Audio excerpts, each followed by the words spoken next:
Mr. Young, this is quite a list of charges. We both know that this doesn't even begin to cover all the things you've done in your life, and you haven't given any viable reason for your actions. How do you explain yourself? What's your defense? Your Honor, I still don't understand what the big deal is. I've lived my life like anyone else. It's not like I'm some rich hotshot. I don't live in a mansion or drive a Rolls Royce. I just try to have the good things in life. I mean, look at the world around us. These are the things that everyone wants. These are the things that we're supposed to have in our lives. This is what makes people happy. Who says these are the things that make people happy? Were your parents happy, Mr. Young? Yes, they were happy. And that shows how ignorant they were. How could they be happy living that way? What were their priorities? Well, Mr. Young, some people find happiness in other things. Some people find happiness in living the way they're supposed to. They find happiness in things other than the things of this world. I know your parents. They trust in things that this world can't provide. You know my parents? How? I've known them for a long time. They've been close to me all their lives. But you, Mr. Young, have not. These laws you've broken must be punished. Your defense that everyone behaves this way is insufficient. It may be true that people don't keep my laws, but some people are at least sorry for their crimes and want to stop breaking my laws. They seek help to stop, but you, Mr. Young, you seem to relish the crimes you've committed. You seem to have no remorse whatsoever. You've got it wrong, Your Honor. You've missed all the good things I've done. I've helped people. I've given money to charity. You've done these things to glorify yourself and bring attention to yourself. Besides, do you think these things can make up for a lifetime of wrongdoing? Your Honor, it's not like I've killed anyone. There are a lot worse people out there than me. Yes, and they'll be dealt with as well. All must pay for their crimes. Please, Your Honor, please have mercy on me. Give me another chance. I promise I'll change. I'll stop doing these things. I know you're a fair judge. Be lenient and compassionate. I know how much you care about people. Please don't condemn me.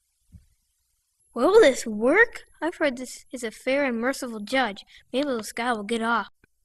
Mr. Young, I am a fair judge, and because I'm fair and just, I must make sure that someone pays for these crimes. Justice must be served. Besides, do you expect me to believe that you'll stop your materialistic ways? Am I to believe that you will stop lusting? Will you stop hating and lying? Sure I will. I mean, I still need to make a living, and I sure don't want to live in a hovel. I'll only find women who just want to have fun like I do. I'll explain to them that it's a no-strings kind of deal. That way, their feelings won't be hurt. And I won't tell any big lies anymore, and I'll try to be nicer to people, as long as they're nice to me.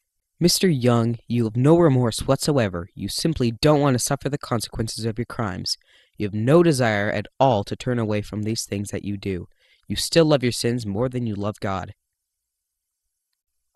But what happens now? You'll suffer your punishment. You'll be separated from me forever. You'll spend eternity with the other workers of iniquity. Your punishment will be eternal. Please, Judge, have mercy on me. Give me another chance. You've had a whole lifetime of chances. You've had your whole life to turn away from your sins and ask for forgiveness. But instead, you indulged yourself in idolatry. You put material things ahead of me. You lied. You dishonored your parents. You stole. You committed adultery. You coveted things that belonged to others. And with your hatred, you committed murder in your heart. My parents, where are they? Will I see them? No, they're with me and will be with me forever. But how? They believed in the only name under heaven by which they must be saved. They broke the law as well, but they believed in the payment I made for their sins. They confessed their sins.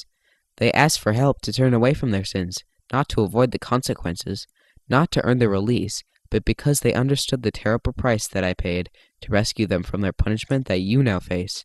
They didn't want to go on breaking my laws once they knew all that had been done to save them.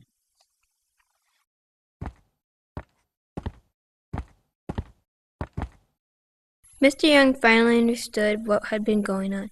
He understood that he was being judged for his sins of life. Jesus had handed down his righteous judgment for the sin and unbelief. With this, Mr. Young was dragged from the courtroom away forever to pay the price for his crimes. Justice was served, and there was weeping and gnashing of teeth.